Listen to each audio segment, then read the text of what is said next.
రే రఘు నేను రా. ఏడుందో ఒకసారి ఇంటి దగ్గర బండి దగ్గరికి వెళ్ళి ఫోన్ చేయరా. సరే పోయి చేస్తా. లేదు నేను లైన్లోనే ఉంటా. అరే ఇంటికి వచ్చినా చెప్పు.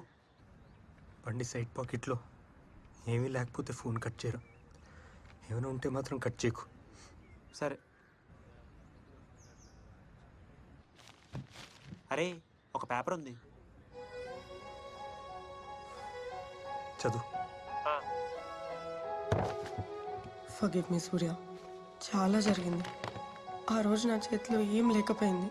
ఆ మూమెంట్లో ఏం చేసినా అది పెద్దదే అయ్యేది. మనం ఆ రోజు కెఫేలో కలిసినప్పుడు మా నాన్న లోపలే ఉన్నారు.